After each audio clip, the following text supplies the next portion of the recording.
Magandang araw po sa inyong lahat. Ang kwentong inyong mapapakinggan ay tungkol sa binatang si Adrian na mula sa lahi ng mahuhusay na manunugis. Simula nang mapatay ng mga aswang ang kanyang ama, ay ninais na niyang sa kanya ipapamana ng kanyang lolo ang espada at pakpak na lawin na isang sandata na pinaniniwala ang may mutya na pinagpasapasahan sa bawat henerasyon sa kanilang pamilya. Ngunit magagawa ba ni Adrian na patunayan sa lolo niya na siya ang karapat-dapat na susunod na tagapagmana ng espada, gayong minsan niya na itong binigo? Ano ang kayang gawin ni Adrian para mapunta sa kanya ang espada na may mutya ng pakpak ng lawin? At ano ang gagawin niya upang magtagumpay laban sa puwersa ng kadiliman? Ngunit bago ang lahat, mga idol, huwag po nating kalimutang mag-subscribe at i-hit ang notification bell sa aking YouTube channel na The Voice Addict at Apong Isaak para sa mas marami pang makapigil hininga na kwentong aswang at katatakutan mula sa mundo ng kababalaghan. Umpisahan na po natin ang kwento. Ano ba, Adrian? Pwede bang bumilimi ka lang sa isang pwesto? Kanina pa ako nahihilo sa iyo eh. Kanina ka pa lakad ng lakad. Para kang asong hindi mapaanak. Kumalma ka nga. Paano naman ako kakalma, Tomas? Sabihin mo nga kung paano. Alam ko na sa oras na to, nasa kabilang baryo sina tatay at lolo at nakikipaglaban sila sa mga aswang. Ikaw naman pambihira ka. Parang ito naman ang unang beses na nakipaglaban sila sa mga aswang. Hindi ba lahi kayo ng mahuhusay at matatapang na mga manunugis? Ang lolo Martin mo, matagal niya nang napatunayan na magaling siyang makipaglaban sa mga aswang. Tapos ang tatay mo naman, ipinamana sa kanya ng lolo mo ang espada na may mutya ng pakpak ng lawin. Kahit na, kinakabahan pa rin ako. Hindi ko pa rin kayang maging kampante lalo na't maraming aswang ang kinakalaban nila sa pagkakataon na to. Teka, sandali nga. Nagtataka ako kung bakit bigla kang kinabahan ngayon . Hindi ba kapag nakikipaglaban sila dati sa mga aswang, ay wala lang sa'yo? Hil ka lang dati. Kasi alam mo na palagi naman silang nananalo. Ano nangyayari sa'yo ngayon? Okay, sige. Sasabihin ko na sa'yo ang dahilan. Kagabi kasi, nanaginip ako na namatay daw si tatay sa pakikipaglaban sa mga aswang. Natatakot ako na baka magkatotoong panaginip na yun. Sasabihin ko sana yung kinatatay at lolo para bigyan sila ng babala. Pero hindi ko ginawa kasi naisip ko na baka pagtawanan lang nila ako . Alam mo naman na wala silang tiwala sa akin. Kasi nung sinanay nila ako para maging manunugis, ay puro kapalpakan lang ang mga ginawa ko. Ayun naman pala . Kaya pala nagkakaganyan ka dahil sa isang panaginip. Pero hindi mo ba alam ang sinasabi ng marami tungkol sa panaginip? Sabi nila, kung ano raw ang nakita mo sa panaginip, ay kabaligtaran na mangyayari sa totoong buhay. Kaya kung ako sa'yo, Adrian, kakalma na ako. Ibig sabihin, hindi mamamatay ang tatay mo at mahaba pa ang buhay niya. Sino ba nagsabi niyan sa'yo? Paano mo na sigurong totoong ganyang kasabihan? Basta sabi nila. Ang dami mo naman tanong, tol. Maniwala ka na lang sa akin, pwede ba? Ano kaya kung sumunod na lang ako kina tatay? Baka kung ano na talaga nangyayari sa kanila . Malapit na mag-umaga pero wala pa rin sila hanggang ngayon. Hindi naman tumatagal ng ganito kapag nakikipaglaban sila sa mga aswang . Kinakabahan na talaga ako. Hindi ang tatay mo mamamatay, tol, kundi ikaw kapag ginawa mo yan. Ano bang alam mo sa pakikipaglaban sa mga aswang? Di ba wala naman? Basta, dito lang tayo sa bahay nyo at hindi ka aalis, tapos. Pasalamat ka nga at sinamahan pa kita sa paghihintay sa tatay at lolo mo . Sus, kaya lang naman nandito kay para ikaw ang unang makakarinig ng kwento nila . Kilala kang tsismoso rito sa baryo natin eh. Hayaan mo na. At least, magagandang chismis lang naman ang ipinagkakalat ko. Hindi na muna nagsalita si Adrian. Dumungaw siya sa bintana at umasa na makikita niya na ang kanyang tatay at lolo na paparating. Ngunit bigo siya. Natatanaw na niya sa silangan ang unti-unting pagsikat ng araw. Totoo ang sinabi ng kaibigan ni Adrian na si Tomas. Ang angkan nila ay kilala bilang mahuhusay na manunugis ng mga aswang. Kada henerasyon ay hindi pwedeng walang ipapanganak na manunugis sa kanilang lahi.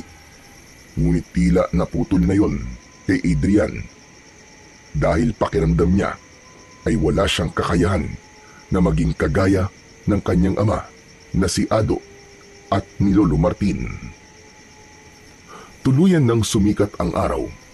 Nakatulog na si Tomas sa sala ng bahay ni na Adrian. Nakadungaw pa rin si Adrian sa bintana, ngunit hindi pa rin bumabalik ang tatay at lolo niya mula sa pakikipaglaban sa mga aswang sa kabilang baryo.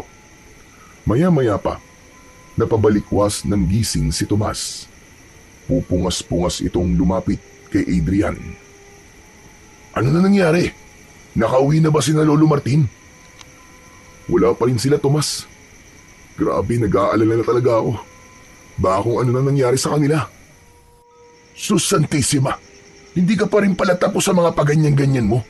Pustahan tayo, tol. Kaya wala pa sila hanggang ngayon ay nagdidiwang na ang kabilang baryo sa tagumpay ng tatay at lolo mo. Maniwala ka sa akin. Ewan ko ba? Duda ako sa mga sinasabi mo. Mawawala lang tong kaba ko kapag nakauwi na sila ng buhay at ligtas. Ang negatibo mo namang mag-isip, tol. Hindi ba dapat ikaw ang kauna-unahang magtitiwala sa kakayahan nila bilang mga manunugis? Magsasalita pa sana si Adrian nang makita niya si Lolo Martin na paparating. Duguan ang damit nito. Bakas sa muka ng matandang lalaki ang panghihina. Nakatulala ito at parabang wala sa sarili. Agad na napansin ni Adrian na bitbit ng lolo niya ang espadang ipinamana nito sa kanyang ama. Ang espadang yun ay tinatawag na espada at pakpak ng lawin. Hindi alam ni Adrian ang kasaysayan ng naturang espada dahil ayon sa kanyang lolo ay sinasabi lang yun sa mga pinamamanahan ng naturang espadang may mutya. Oh, nandiyan na pala ang Lolo Martin mo eh. Sinalubong ni Adrian si Lolo Martin. Labis ang pag-aalala niya dahil hindi niya nakita ang kanyang ama. Lo, ano po nangyari? Nasaan po si tatay? Bakit hindi niyo po siya kasama? Sa loob na tayo mag-usap. Naunang pumasok si Lolo Martin sa kanilang bahay. May pagtatakang sumunod dito si Adrian. Naupo ang matandang lalaki at basta na lang nito binitiwan ang espada na parabang wala yung halaga para rito. Hinilan ni Adrian ang isang upuan. Umupo siya sa harapan ni Lolo Martin habang si Tomas ay nasa tabi ng bintana. Lo, baka pwede niyo na po sagutin ang tanong ko. Si tatay po, nasan po siya? Huwag ka sanang mabibigla, Apo. Pero ang tatay mo, wala na siya. Ano po? Paano pong wala na? Patay na siya, Adrian. Patay na ang tatay mo. Hindi. Hindi po totoo yan. Hindi po pwedeng mamatay si tatay. Nagsasabi ako ng totoo, Apo. Pinatay siya ng mga aswang na nakalaban namin sa kabilang baryo.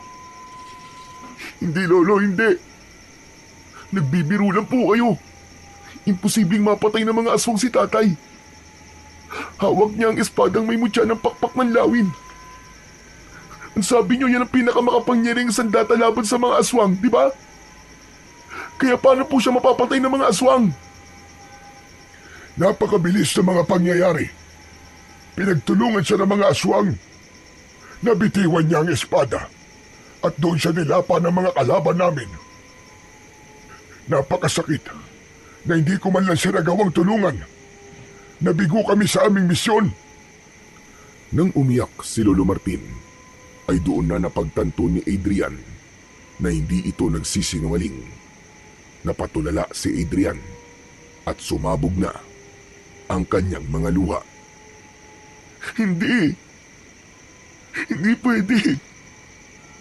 Pero sabi niyo bago kayo umalis kagabi, ay buhay at ligtas kayong babalik dito, di ba?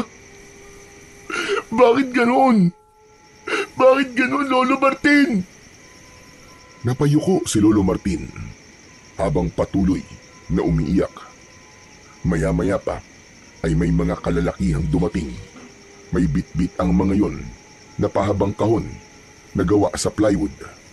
Naramdaman ni Adrian na ang tatay niya ang laman ng kahon na yon. Lumuluwang nilapitan ni Adrian ang mga lalaking may buhat sa kahon. Ibaba niyo ang kahon na yan. Ibaba niyo. Matapos ibaba ng mga lalaki sa lupa ang kahon, ay lumuhod si Adrian sa tabi nun. Nanginginig ang mga kamay na binuksan yon ni Adrian.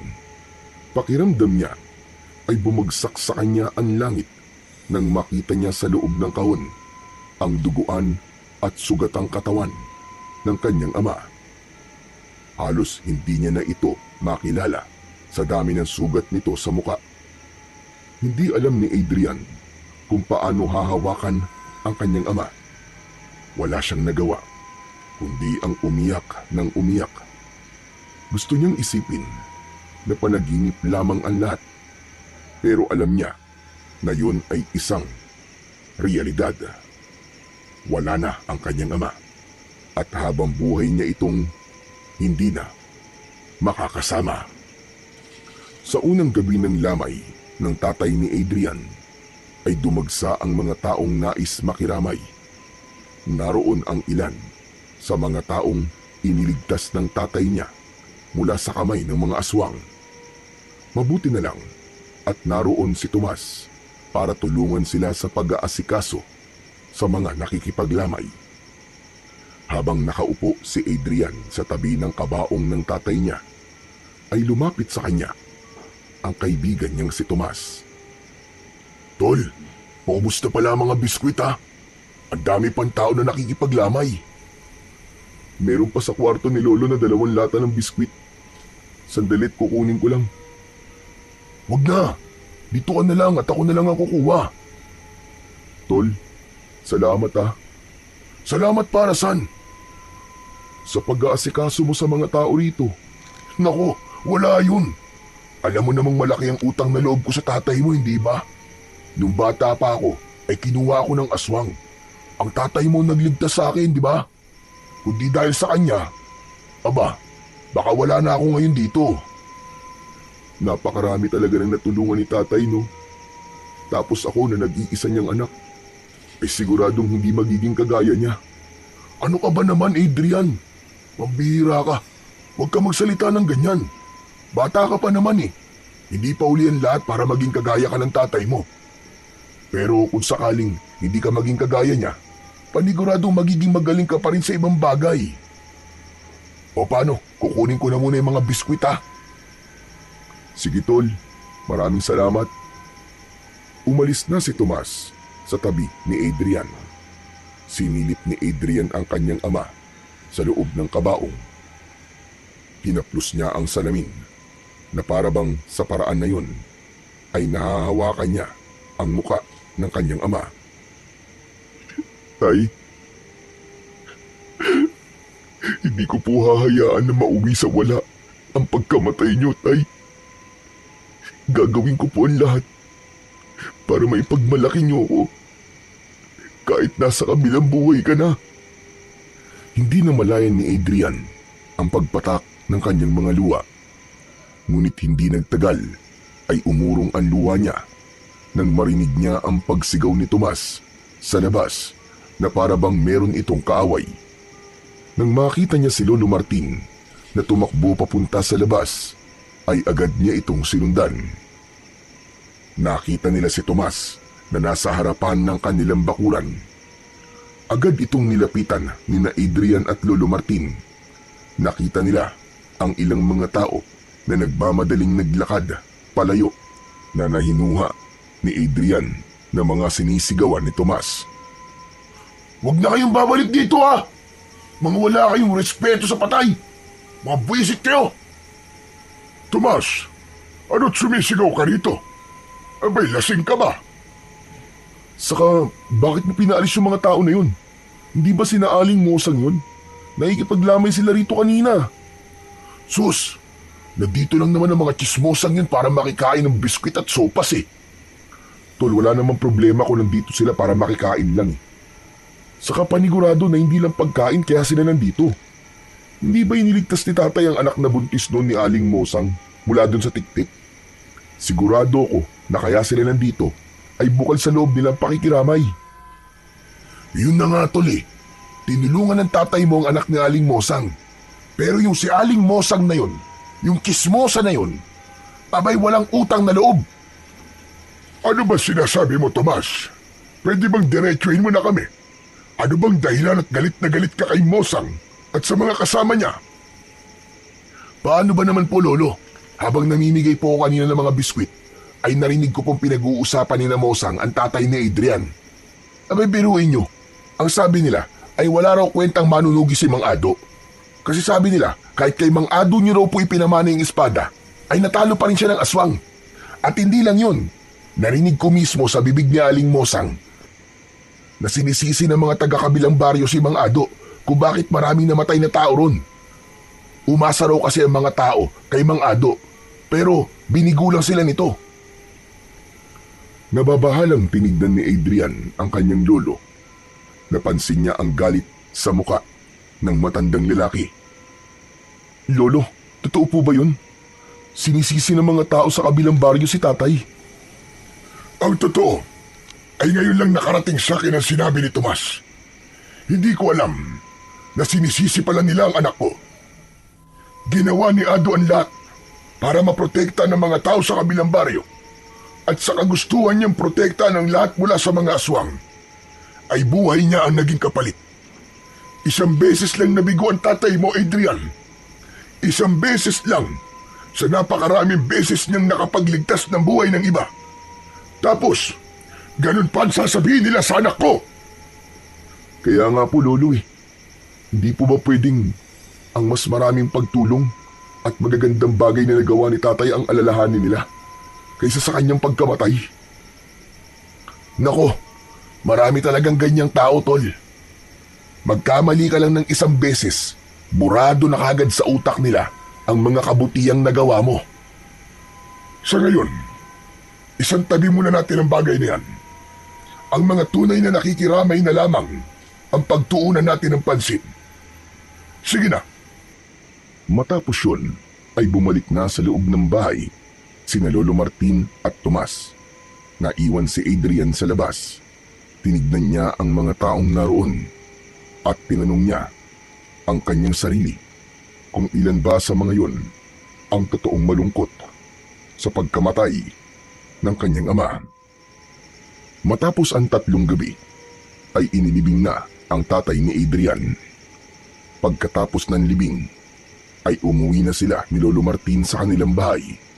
Sumalubong sa kanila ang nakakabinging katahimikan. Hindi maiwasang malungkot ni Adrian dahil sa katotohanan na simula sa araw na yon ay hindi na niya maririnig ang paghalakhak ng kanyang tatay. Masayahing tao kasi ito at sobrang mapagbiro. Nilapitan ni Lolo Martin ang espada na nasa isang sulok. Puno pa rin yun ng natuyong dugo mula sa huling pakikipaglaban ng tatay ni Adrian sa mga aswang. Kinuha ng matandang lalaki ang espada at tinignan. Kailangan ko na itong linisan bago ko itago. Lolo, naalala ko po yung sinabi niyo dati na kapag ipinamana ang espada na yan sa karapat-dapat, ay walang aswang ang makakapatay sa may hawak ng espadang yan. Nagtataka lang po ako kung bakit namatay pa rin po si tatay. Mahirap matukoy ang tunay na kasagutan sa tanong mo na yan, Adrian. Pero kung uunawain nating mabuti ang nangyari, maaaring hindi karapat-dapat ang tatay mo sa espadang ito. Pero paano pong nangyari yun? Nag-iisang anak niyo lang po si tatay. Paanong hindi siya magiging karapat-dapat? Siya lang po ang natatanging susunod sa yapak niyo, hindi po ba? Sa totoo lang ay hindi ko rin alam. Minsan ang mga ganitong mahiwagan sandata ay mahirap unawain. Ngunit ang sabi sa akin ng tatay ko na siyang nagpamana sa akin ito noon, sa bawat henerasyon ng ating pamilya ay may isang lalaki na dapat magmanang ito. Nag-iisang anak ko nga ang ama mo, kaya sa kanya ko to ipinamana. Kaya nagtataka ako kung bakit hindi siya ang karapat-dapat. Hindi po kaya may pagkakataon na may paglaktaw na nangyayari?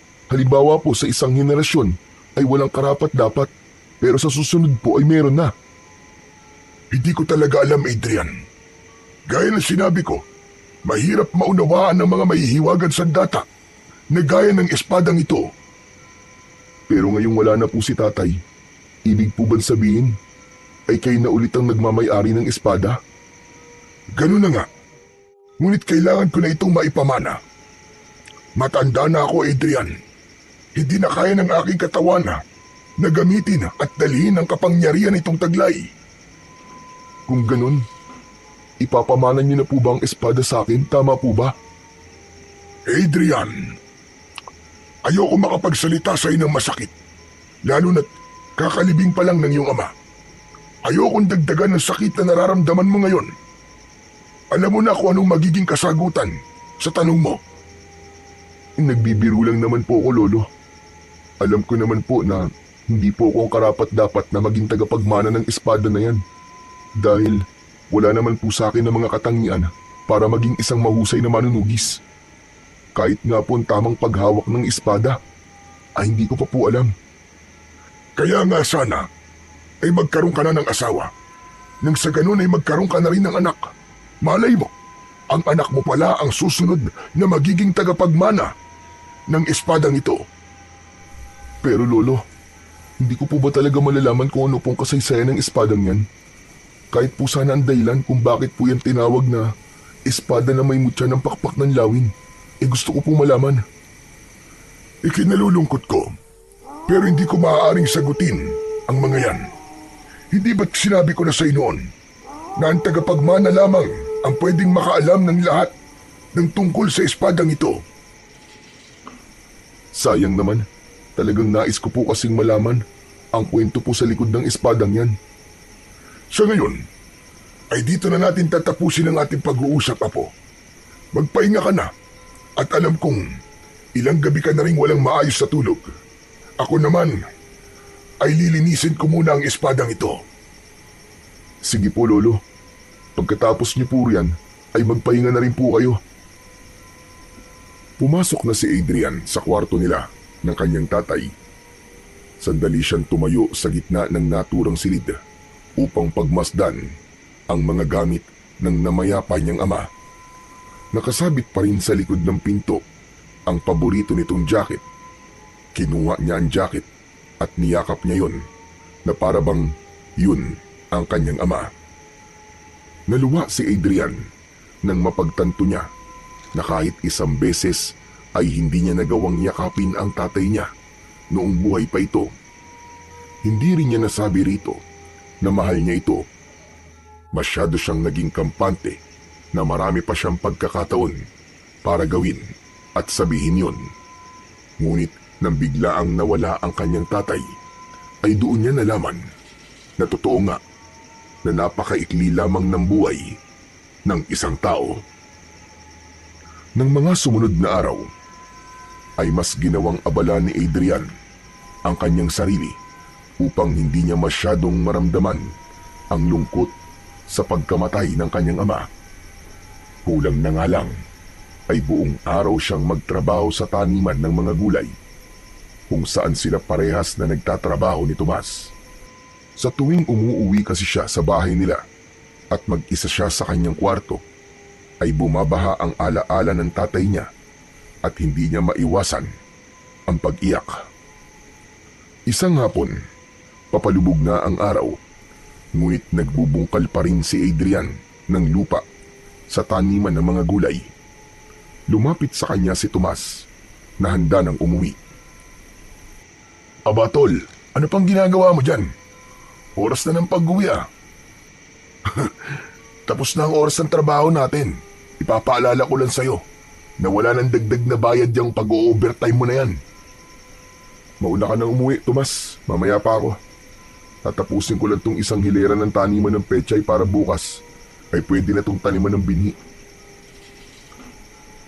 Nagtaka si Adrian nang kinuha ni Tomas ang isa pang piko at nagsimula na rin itong magbungkal ng lupa. Oh, anong ginagawa mo? Akala ko ba uuwi ka na? Mamaya na, tutulungan na kitang tapusin to para makauwi ka na rin. Tomas, hindi mo ako naiintindihan eh. Gusto ko talagang may ginagawa ako. Kapag kasi bakante ang utak ko, inaalala ko lang si tatay. Mas lalo lang ako nalulungkot. Naiintindihan kita, tol. Ganyan din ako nung namatay si nanay. Ginagawa kong abalan sarili ko para takasan ng lungkot. Pero alam mo ba, na mali pa lang ganun. Mali na takasan mo ang kalungkutan. Kailangan mo tong harapin para mas madali mo matanggap ang masakit na pinagdadaanan mo. Isipin mo na lang na ang kalungkutan ay parang aswang. Hindi mo to mapapatay kung hindi mo to haharapin. Napahinto si Tomas sa pagbubungkal ng lupa. Tila may kung anong matalim na bagay ang bumaon sa dibdib niya sa sinabing yun ng kanyang kaibigan. Napagtanto niya na simula nang mailibing ang tatay niya ay wala siyang ginawa kundi ang takasan ang kanyang kalungkutan. Kahit paano ay naliwanagan siya na dapat niyang harapin ang lungkot na yun hanggang sa masanay na siya at matanggap niyang wala na talaga ang tatay niya. Tol, di ba wala naman tayong trabaho bukas? Oo, wala nga. Bakit mo naman naitanong? Gusto mo bang mag-inom tayo mamayang gabi? Doon tayo sa bahay niyo. Aba, sige ba? Hindi ko tatanggihan yan. Matagal-tagal na rin hindi nasasayaran ng alak ang lalamunan ko. Nakalimutan ko na nga ang lasa nun eh. Tinapos na nilang dalawa ang pagbubungkal ng lupa. Nang matapos na sila roon, ay magkasabay na silang umalis sa taniman ng gulay at umuwi na sila sa kani-kanilang bahay. Pagsapit ng gabi, matapos maghapunan ay nagpaalam si Adrian kay Lolo Martin na magtutungo siya sa bahay ni na Tomas dahil mag-iinom sila. Pinayagan naman siya ng kanyang lolo at sinabi nito na huwag siyang iinom ng marami at huwag siyang masyadong magpapagabi. Bago magtungo sa bahay ni na Tomas, ay bumili muna si Adrian ng isang bote ng alak sa tindahan. Nang makarating siya kina Tomas, ay may mga baso at pinggan sa lamesang nasa harapan ng bahay ni na Tomas. Sakto na lumabas si Tomas na may dalang inihaw na tilapia. Yun! Sabi ko na nga ba't paparating ka na eh. Kaya naganda na ako. Nag-ihaw nga pala ako ng tilapia. Meron pa sa loob kasi alam kong kulang sa atin ng isang tilapia eh. Ayos yan, tol. Mas lalo tayong gaganahan yan sa pag-iinom natin kasi masarap ang pulutan natin. Sandali lang. Kukunin ko lang ang sausawan natin ha. Tuyo na may kalamansi ba? Oo naman. At maraming sili. Alam na alam mo talaga ang paborito ko, tol ha. Yan ang gusto ko sa'yo eh. Siyempre naman. Ano pa't naging magkaibigan tayo simula pagkabata kung hindi ko pa alam kung ano-ano mga paborito mo. Sige na, kunin mo na ang sausawan nang makapagsimula na tayo. Alak na ako eh. Natatawang inilapag ni Tomas ang inihaw na tilapia sa lamesa. Saka ito bumalik sa loob ng bahay. Inilapag na rin ni Adrian ang alak at umupo na siya. Nang bumalik si Tomas, nadala ang sausawan, ay agad nilang sinimulan ang pag-iinom. Nagpalitan sila ng tagay At matapos ang ilang minuto ay naramdaman na ni Adrian ang epekto ng alak sa kanya. At dahil sa tama ng alak ay nagkaroon ng lakas ng loob si Adrian na sabihin kay Tomas ang nasa loob niya. Alam mo ba, tol? Nang dahil sa pagkamatay ni tatay, ay mas lalo ko napatunayan kung gaano ko kawalang kwenta at walang silbi. Bakit mo naman sinasabi yan, tol? May silbi ka. Lahat tayo, may silbi habang buhay pa tayo. Hindi mo ako naiintindihan, tol eh. Magkaiba kasi tayo ng klase ng pamilya na kinalakihan natin. Alam mo naman, di ba, na iba ang pamilya ko sa pamilya nyo? Kuha ko na. Kasi pamilya na manunugis ang pamilya mo. Tama ka. Grabe yung panlilit na nararamdaman ko ngayon, tol. Biruin mo, tinanong ko si Lolo Martin kung sa akin ba niya ipapamana yung espada. Alam mo ba kung sabi niya? Hindi ko alam, tol. Wala naman ako ron nung mag-usap kayong dalawa eh. Ang sabi niya, mag-asawa na raw ako para magkaroon na ako ng anak.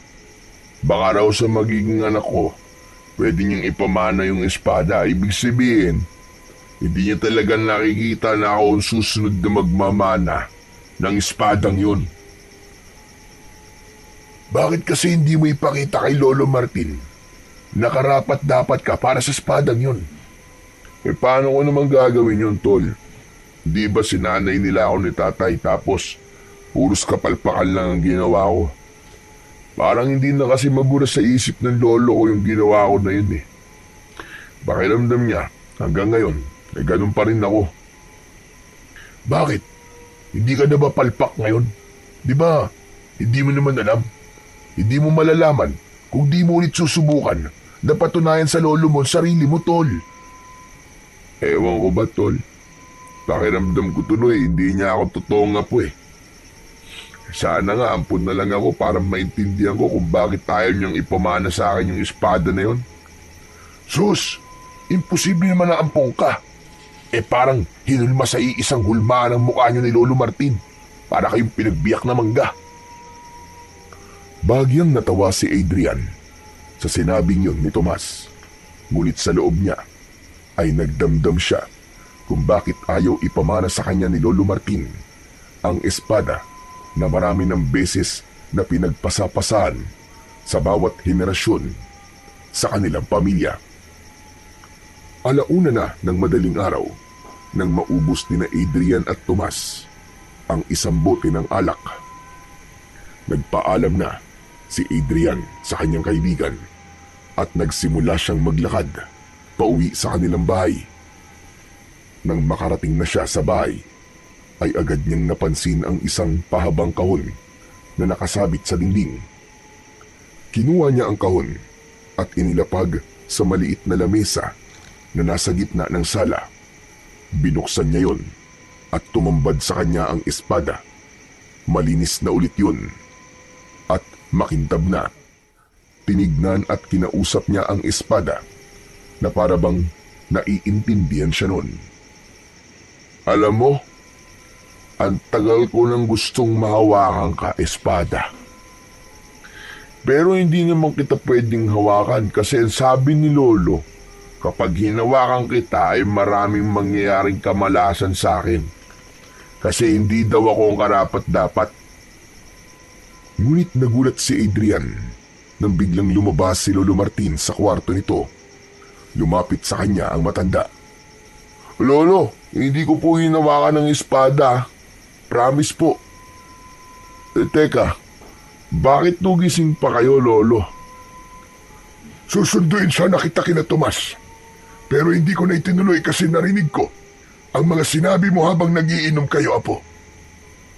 Alam ko na masama ang loob mo sa akin dahil hindi ko ipinamana sa iyo ang espadang yan. Lo, pasensya na. Lasing po ako nang sabihin ko ang mga yon. Kaya huwag niyo po yung seryosohin, Lo. Hindi po masama ang loob ko sa inyo, promise. Huwag mo nang itanggi. Alam ko na ang mga sinabi mo kanina ay totoong nasa loob mo, Apo. Sana'y maunawaan mo na hindi ko basta-basta pwedeng ipamana sa iyong espada, lalo na't hindi ka pa handa. Isa pa, natuto na rin ako sa nangyari sa tatay mo. Ayoko nang magkamali sa pagkakataon na ito. Pero Lo, wala po ba talagang paraan para ako po ang sunod na magmana ng espada? Sa totoo lang, marami po akong naririnig na sinasabi ng mga tao rito sa baryo. Sinasabi po nila na ako ang naiiba sa pamilya natin. At wala akong kakayaang ipagtanggol ang ating baryo kung sakaling muling magkaroon ng pagsalakay ng aswang. Lo, pakiramdam ko napakaliit at ang hina ko. Kung papakinggan mo ang sinasabi sa iyo ng iba, ay talagang ganyan ang mararamdaman mo. Tandaan mo, Apo, walang ibang higit na nakakakilala sa iyo, kundi ang sarili mo lang. Ipakita mo sa akin, Adrian, na karapat-dapat kong ipagkatiwala o ipamana sa iyo ang espada. Teka. Ano pong ibig niyo sabihin? Binibigyan niyo po ako ng pagkakataon na muling patunayan ang aking sarili para sa espada? Tama ka, Adrian. Ngunit ito na ang huling pagkakataon mo. Kapag nakita ko na hindi talaga ikaw ang karapat-dapat, ay wala na akong magagawa, kundi ang maghintay ng panibagong sisibol sa henerasyon sa ating lahi. Maraming salamat po, Lolo. Hayaan niyo po at hindi ko sasayangin ang pagkakataong ibinigay niyo sa akin. Ipapakita ko po sa inyo na karapat-dapat po ako magmana ng inyong espada. Huwag mong sabihin, Adrian, kundi gawin mo. Magtitiwala ulit ako sa iyo. At sana, hindi ito usapan lasing. Oo, Polo. Naiintindihan ko po kayo. Sa naging pag-uusap na yun nila ng kanyang lolo, ay tila nawala ang pagkalasing ni Adrian. Nangako siya sa kanyang sarili na simula sa araw na yun ay ipapakita niya sa kanyang lolo na siya ang karapat-dapat na susunod na maging tagapagmana ng espada nito. Sa mga sumunod na araw ay nagsimula ng magsanay si Adrian ng mag-isa sa kanilang bakuran. Madalas ay umaga pa lang ay nagsisimula na siya. Bago siya pumasok sa kanyang trabaho, inalala niya ang mga itinuro noon sa kanya ng tatay niya. Hindi na niya alintana ang pawis at pagod dahil ang nais niya ay mapatunayan na kaya niyang maging tagapagmana ng espada ni Lolo Martin. Isang umaga, pumasok si Adrian sa trabaho na pagod dahil kakatapos lang niyang magsanay. Pagkakita ni Tomas sa kanya, ay napakunot ang noo nito. Oh, ano nangyari sa'yo, Tol? Hindi pa nga tayo nagsisimula magtrabaho mukhang pagod ka na. Nagsanay kasi ako bago pumasok Ano? Anong nagsanay? Nang ano? Sa pakikipaglaban sa mga aswang. Bakit mo naman ginagawa yon? Ang akala ko ba hindi ka susunod sa yapak ng tatay mo at lolo mo? Binigyan kasi ako ni Lolo ng huling pagkakataon para patunayan ang sarili ko, Tomas. Kapag nakita ni Lolo na karapat-dapat na raw ako, ay sa kanya ipapamana sa akin yung espada. Talaga? Totoo ba yan, Tol? Oo nga. Kailan ba ako nagsinungaling sa'yo, pambihira ka? Maraming beses na, uy. Gaya nung bata pa tayo. Sinabi mo na kapag tinusok ko ng kawayan yung bahay ng mga bubuyog, ay magkakaroon ako ng kapangyarihan. Tapos ginawa ko naman, yun, pinutakti ako ng mga bubuyog. Hindi ba, nagmukha akong binugbog ng 10 demonyo nun? Iba naman yun seryoso ako, Tol. Kaya kailangan ko maging mahusay sa pakikipaglaban sa mga aswang. Saka gusto ko itong gawin bilang pag-alala sa tatay ko. Ayokong mauwi sa wala lang ang pagkamatay niya. Kailangan kong labanan ng mga aswang na siyang pumatay sa kanya. Kung ganun, sa sandaling sumalakay na ang aswang dito sa atin, ay makikipaglaban ka na? Ganun na nga, Tol. Kailangan kong gawin yun kasi sa ganung paraan ko lang may papakita kay Lolo Martin na handa na ako at kaya kong gamitin ang espadang yun. Pero ang tanong, sapat na ba ang pagsasanay na ginagawa mo? Ang ibig ko sabihin hindi ka man lang ba ginagabayan ni Lolo Martin? Hindi. Ang sabi niya kailangan ko daw yung gawin ng ako lang. Kaya hindi na ako nagtangkang humingi ng tulong sa kanya. Grabe, iba rin talagang determinasyon mo, tol. Pero sana ay magtagumpay ka sa gusto mo mangyari. Biruin mo, kapag naipamana sa iyo yung espadang yon, ay magkakaroon ako ng kaibigan na isang tanyag na manunugis. Siyempre, dapat dalin mo rin ako kapag sikat ka na, di ba? Loko ka talaga. Hindi ang pagiging sikat kung bakit ko ito ginagawa. Una, gusto kong wag masayang ang pagkamatay ni tatay. At syempre, gusto kong ipakita sa mga tao rito sa baryo natin na mali sila sa mga sinasabi nilang hindi maganda sa akin. Yan, tama yan, pre. Hayaan mong kainin ng ibang tao rito ang mga sinasabi nila tungkol sa'yo. Lalo na yung aling mosang na yun. Narinig ko nga nung isang araw na ikinikwento niya sa mga katsismisan niya na paniguradong ikinakahiya ka raw ng tatay mo kasi walang pag-asa na maging katulad ka ni Mang Ado. Hindi pa rin pala tumitigil ang aling mosang na yun, ano?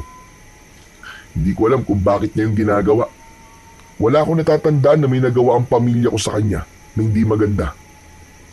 Naku, hayaan mo na nga siya, tol. Sadyang may mga tao lang talaga na ginagawang panghimagas ang chismis. Doon sila sumasaya. Ayaw mo ba nun? Nakakapagbigay ka ng kasiyahan sa ibang tao. Saka mga ganong klase ng tao, Chong. Sila yung mga malulungkot. Gusto nilang pinagpipiestahan at pinagtatawanan ng kahinaan ng iba. Pero sarili nilang mali, hindi nila nakikita. Tama ka, tol. Hindi ko na dapat pansinin ang mga gaya ni Aling Mosang kasi wala naman silang maitutulong sa akin. Ang dapat kong pagtuunan ng pansin ay ang maging biyasa sa pakikipaglaban. Para sa sandaling may pagkakataon na patunayan ko ang sarili ko sa espada, ay may ipapakita ko yung kay Lolo Martin. Nang dahil sa pakikipag-usap ni Adrian kay Tomas, ay nadagdagan ang tiwala niya sa kanyang sarili at mas lumakas ang kanyang loob na magtatagumpay siya sa bagay na nais niyang maabot. Nagpatuloy si Adrian sa kanyang pagsasanay. Isang umaga, pagkagising niya, ay agad siyang nagtungo sa likod ng kanilang bahay upang muli ay magsanay. Wala siyang pasok sa trabaho ng araw na yon, pero imbis na magpahinga, ay nagdesisyon siyang ilaan ang buong araw niya sa pag-iensayo. Sa gitna ng kanyang ginagawa, ay narinig niya ang pagtawag sa kanya ni Lolo Martin. Adrian, tumigil ka na muna dyan, apo. Halika't samahan mo ako mag-almusal. Ipinagtimpla na kita ng kape. Baka lumamig na yon. Mamaya na po ako mag-aalmusal, Lo. Magpapapawis lang po muna ako. Ikukondisyon ko po muna ang katawan ko para sa maghapong pagsasanay na gagawin ko. Lumapit si Lolo Martin kay Adrian. Kinuha nito ang kawayan sa kamay niya na ginagamit niya sa pagsasanay. Natutuwa ko sa dedikasyong ipinapakita mo para maging mahusay sa pakikipaglaban. Ang totoo ay lihim kitang pinapanood at humahanga ako sa mga nakikita ko sa iyo, apo. Kahit walang nagtuturo sa iyo, ay nagagawa mong paghusayin ang galaw mo sa bawat araw na lumilipas. Naku, maraming salamat po, Lo. Mas lalo tuloy lumakas ang loob ko dahil po sa sinabi niyo. Ang totoo nga po niyan, Lo. Inaalala ko lang po yung mga itinuro niyo noon ni tatay sa akin. Magandang ginagawa mo. Ngunit hindi mo rin dapat pabayaan ang iyong kalusugan. Ito dapat ang gawin mong prioridad. Dahil walang silbi kung magiging mahusay ka nga sa pakikipaglaban, tapos mahina naman ang iyong katawan. Kaya dapat ay kumain ka ng sapat at sa tamang oras. Huwag ka mag-alala, dahil simula sa araw na ito, ay makakasama mo na ako sa iyong pagsasanay. Ano po? Ano pong ibig niyo sabihin, Lolo? Tutulungan na kita sa iyong pagsasanay para mas maging maayos ang iyong mga galaw sa pakikipaglaban. Pero sa tingin ko, ay hindi mo na kailangan ng aking tulong dahil kaya mo na yan ang mag-isa. Hindi po, Lolo. Kailangan ko po ang tulong nyo. Iba pa rin po kung may gabay niyo ang pagsasanay na ginagawa ko. Sigurado ka ba? Baka makagulo lang kasi ako sa sarili mong estilo. Hindi po. Ang totoo nga po niyan eh. Ilang beses na akong nagtangkang sabihin sa inyo na baka pwede niyo po akong tulungan sa aking pagsasanay. Pero inuunahan po ako ng hiya palagi eh. Ano ka ba? Hindi mo kailangan mahiya sa akin na po. Tayong dalawa na lamang ang magkasama sa buhay. Kaya dapat magtulungan tayo. Sige na, sumunod ka na sa akin sa loob para makapag-almusal na tayo. Sige po, Lo. Maraming salamat po ulit. Nang tumalikod at naglakad na papasok sa bahay si Lolo Martin, ay ngumiti ng malaki ang binatang si Adrian. Hindi niya naitago ang labis na kasiyahan dahil sa sinabi ng kanyang lolo. Pakiramdam niya ay isa lamang panaginip ang lahat at hindi siya makapaniwala na ito mismo ang nag-alok na sanayin siya sa pakikipaglaban sa mga aswang. Matapos mag-almusal ay sinimulan na kagad ni na Adrian at Lolo Martin ang pagsasanay. Sa likod ng bahay ay tinuruan si Adrian ni Lolo Martin ng iba't ibang teknik sa pag-atake at pagdepensa gamit ang kawayan na kunwari ay isang espada. Habang lumilipas ang oras, naramdaman ni Adrian ang kasiyahan dahil hindi na siya basta pinapanood lang ni Lolo Martin dahil ito na mismo ang nagtuturo at gumagabay sa kanya. Sa bawat tamang galaw na nagagawa niya ay pinupuri siya nito, kaya mas lalong naging malakas ang determinasyon ni Adrian. Para sa binata, sapat na yun bilang senyales na unti-unti na niyang napapatunayan ang kanyang sarili at nakukuha na niya ang tiwala ng taong matagal nang nag-aalinlangan na ipamana sa kanya ang espada na may mutya ng pakpak ng lawin. Matapos ang kanilang pagsasanay, ay pagod na naupo si Adrian sa mahabang bangko na nasa ilalim ng puno ng mangga. Habol niya ang kanyang paghinga, pero masaya siya. Lumapit si Lolo Martin sa kanya. Kumusta? Marami ka bang natutunan sa pagsasanay natin ngayong araw? Napakarami po, Lo. Nakakapagod pero masaya po ako na kayo na po nagtuturo sa akin ng mga dapat ko pong malaman. Ipinagmamalaki kita po.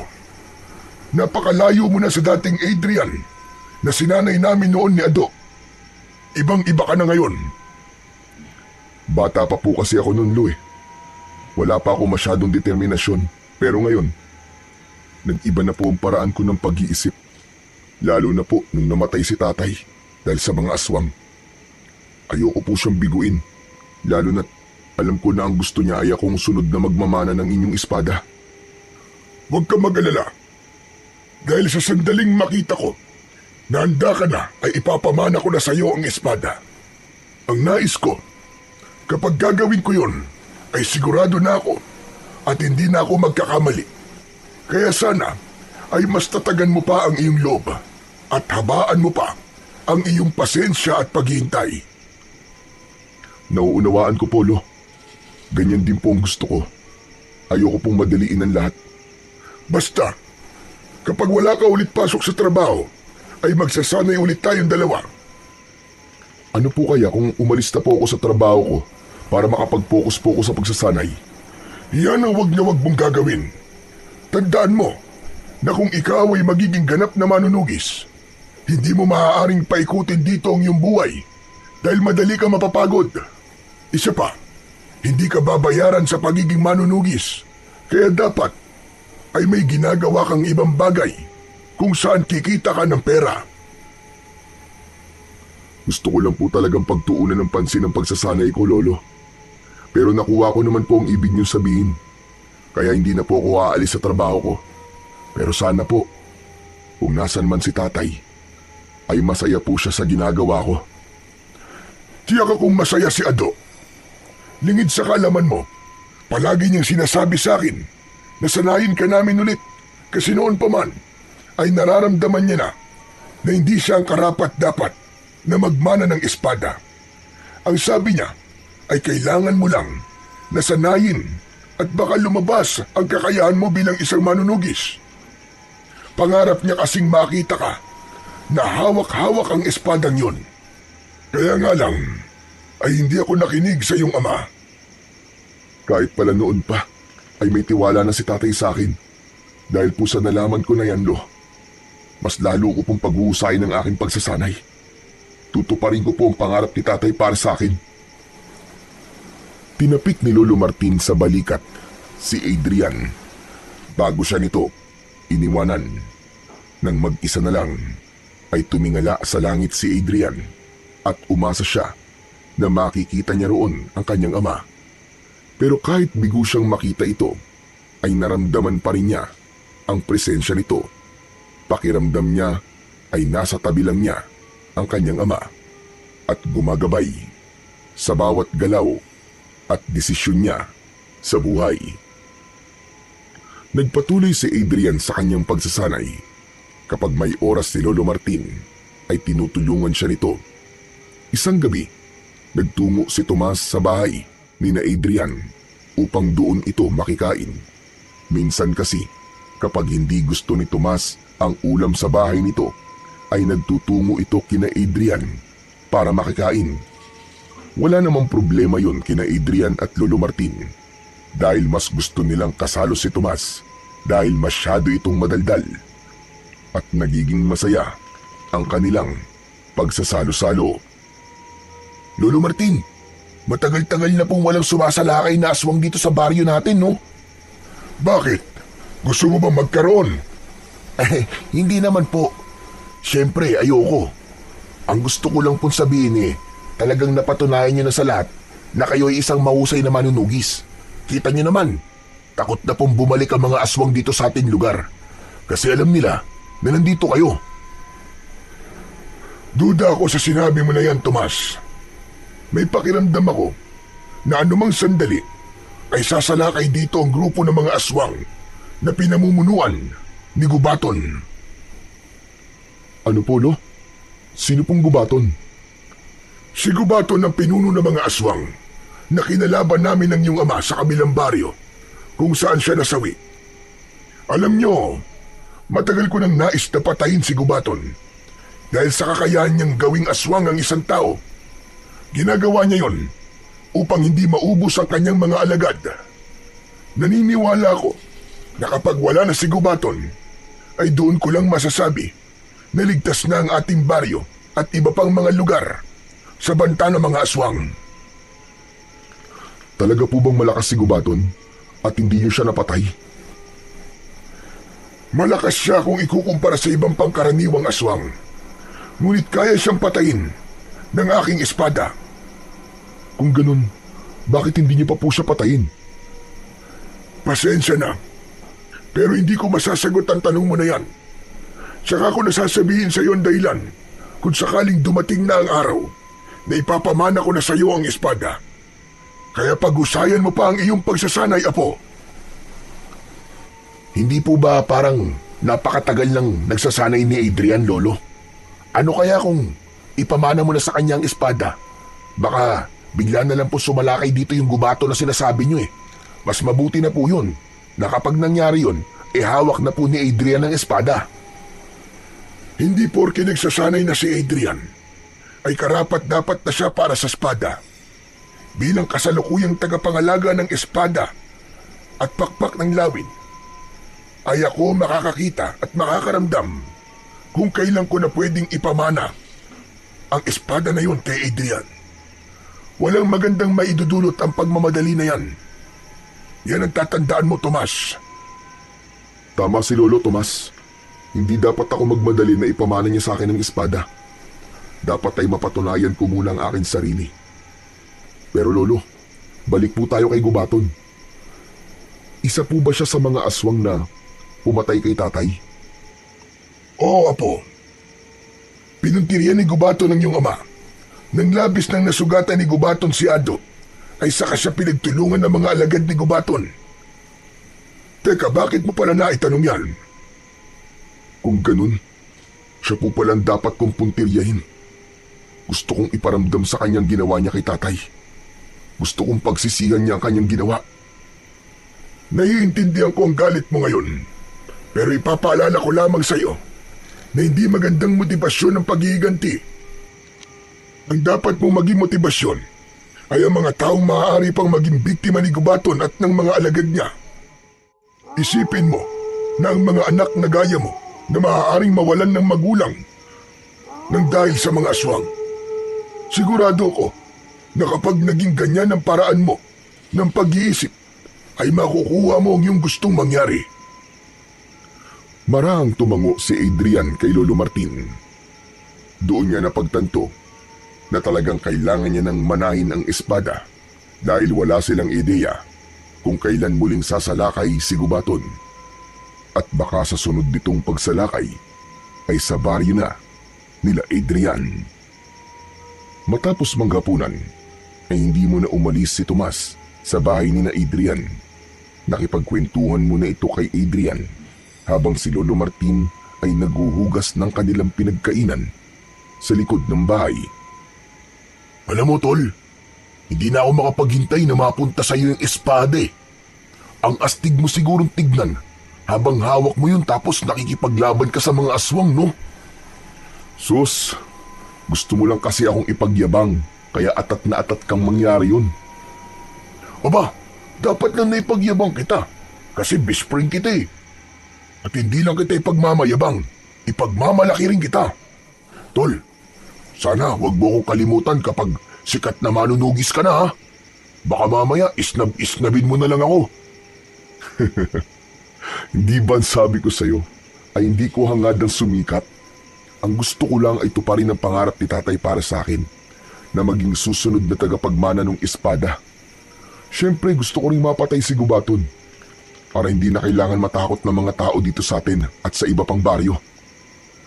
Parang imposible naman kasing hindi ka maging sikat kapag naging kagaya ka ng tatay at lolo mo. Sigurado ako na marami ang hahanga sa'yo, kaya sana huwag mo kong kalimutan kapag nangyari yun. Oo na. Hindi kita kakalimutan para matahimik ka na dyan. Natawa si Tomas sa sinabi ni Adrian. Ngunit naputol ang pagtawa nito ng isang lalaki ang humahangos na dumating. Bakas sa mukha ng lalaki ang labis na takot. Ayon sa lalaki, ay may mga bahay sa unahan ng baryo na sinasalakay ng aswang at kailangan ng tulong ni Lolo Martin. Hindi na kailangang puntahan ni Adrian sa likod ng bahay ang lolo niya dahil narinig nito ang sinabi ng lalaki. Kaya nagmamadali itong tumakbo papasok ng bahay. Nang lumabas ang matandang lalaki, ay dala na nito ang espada at sa kabilang kamay ay isang matalim na itak. Inabot ni Lolo Martin ang itak kay Adrian, ngunit hindi niya yun tinanggap. Ito na ang pagkakataon mo para patunayan ang iyong sarili. Gusto ko na ikaw ang maging katulong ko sa pagharap sa mga aswang ngayong gabi. Lolo, hindi po ako sigurado kung handa na po ba ako makipaglaban eh. Hindi yan ang inaasahan kong sagot mula sa'yo. Pero kung hindi ka pa talaga handa, ay ako na lang ang mag-isang makikipaglaban sa mga aswang. Sige na, pumasok na kayo sa loob at huwag muna kayong lalabas. Inilapag ni Lolo Martin ang itak sa mahabang upuan at saka ito tumakbo ng mabilis. Dala ang espada na may mutya ng pakpak ng lawin. Tol, anong ginawa mo? Bakit hindi mo tutulungan ng lolo mo? Hindi ko kasi alam kung kaya ko nang humarap at makipaglaban sa mga aswang eh. Ano pa't nagsasanay ka araw-araw, di ba? Halos 1 buwan ka na nagsasanay para sa kaalaman mo. Saka, hindi ba, ikaw na mismo nagsabi sa akin na iniintay mo ang pagkakataon na to? Paano kung ito na ang huling pagkakataon na ibibigay sa'yo ng lolo mo? Sige nga, paano kung maisip niya na hindi talaga ikaw ang karapat-dapat na susunod na magmamana ng kanyang espada kasi hindi mo siya tinulungan ngayong gabi? Sandaling natigilan si Adrian at tinignan niya ang itak. Nanginginig ang buong katawan niya dahil samot-saring emosyon ang kanyang nararamdaman. Tama ka, Tol.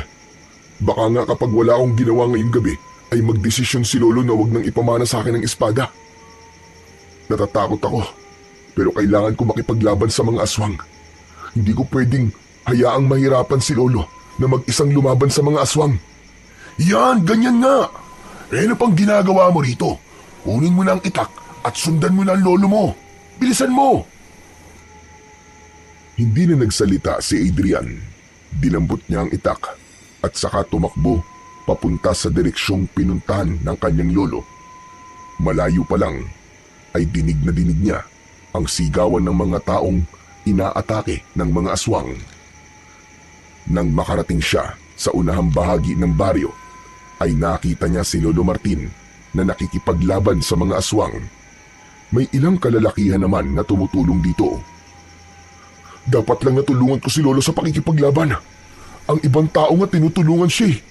Dapat ako rin, na apo niya. Tumakbo si Adrian papalapit kay Lolo Martin. Nagulat ang matanda nang makita siya. Adrian, apo! Ano ginagawa mo rito? Akala ko ba hindi ka pa handang makipaglaban? Lo, naisip ko po na tama kayo ni Tomas. Pagkakataon ko na po to para ipakita sa inyo na karapat-dapat ako sumunod sa inyong yapak. Mabuti naman at natauhan ka na. Pero mag-iingat ka po. Mababangi sa mga aswang na ito.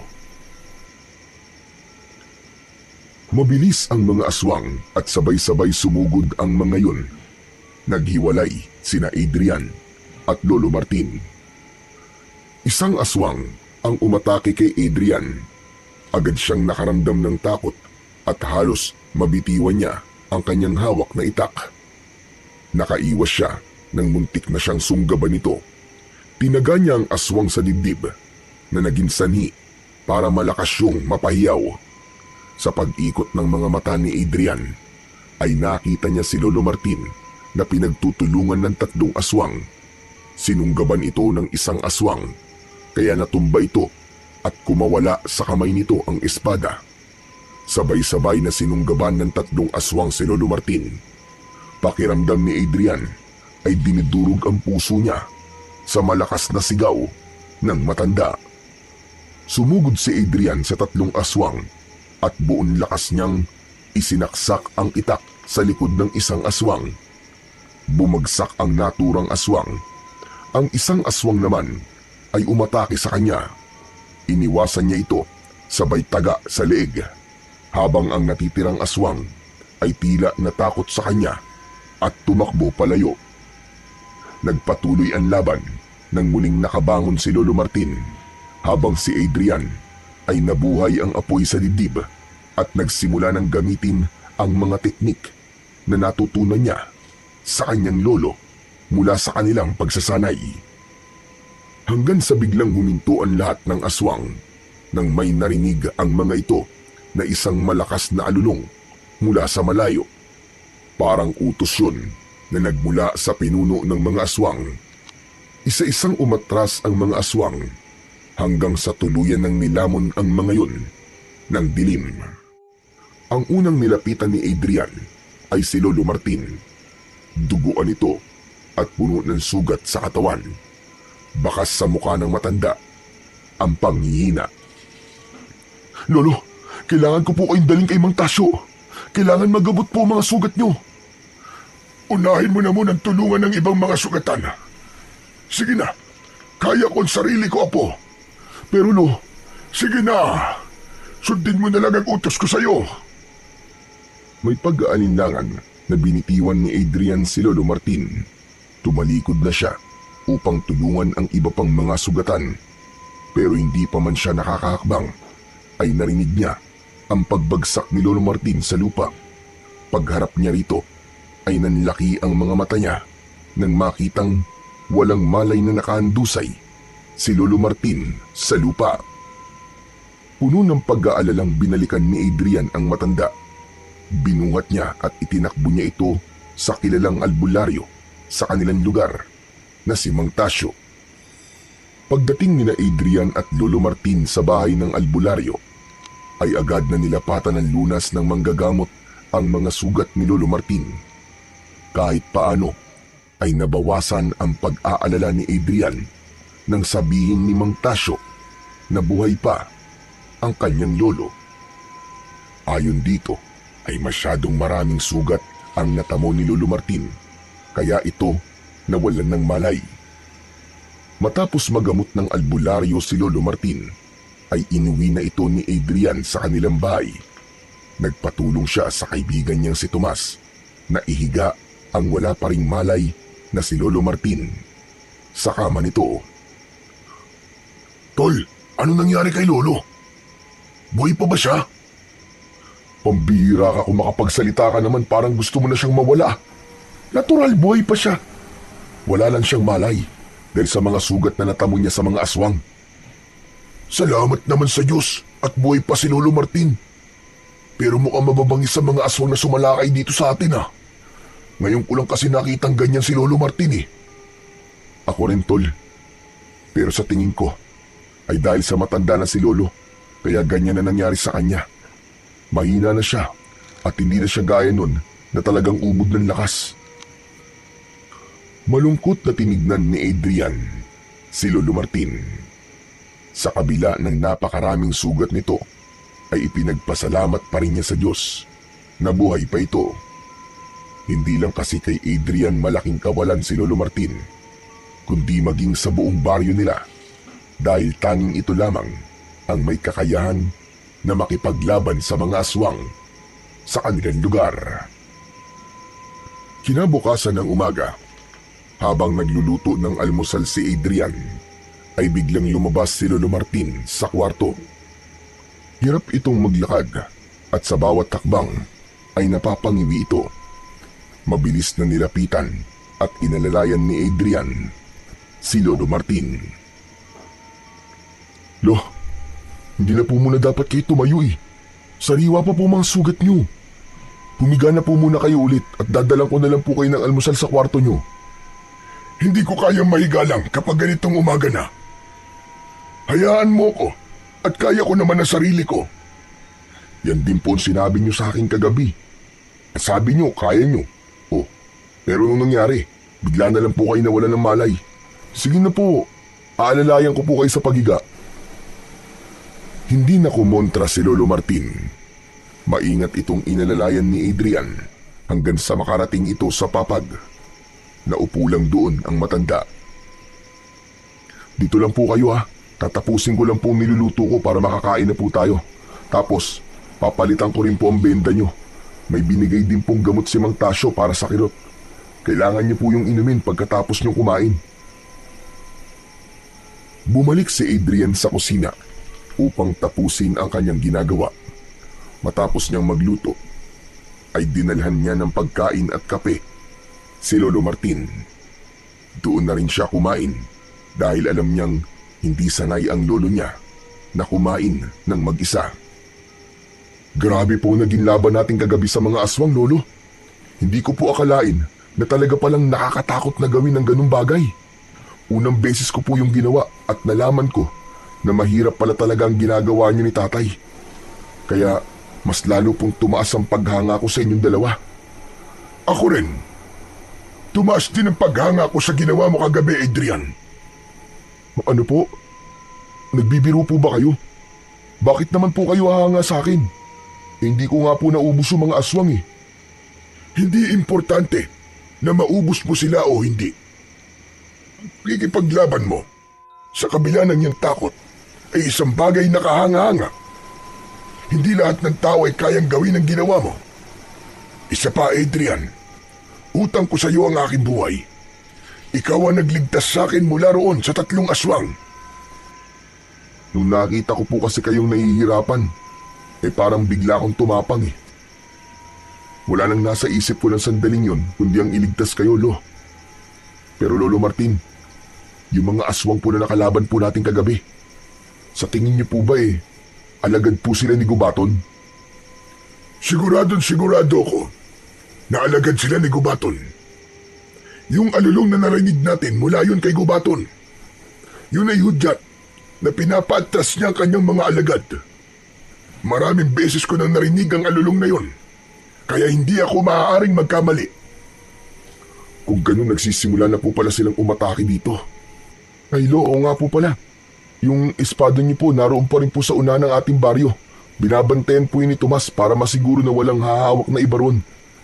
Kahit po alam ng mga tao rito sa atin na hindi nila maaaring hawakan yon, ay mas mabuti na po ang sigurado. Kaya po pinapabantayan ko yung kay Tomas. Mabuti naman kung ganun.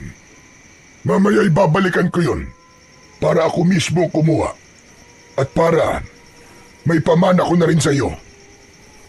Nanlaki ang mga mata ni Adrian sa sinabing yun ni Lolo Martin.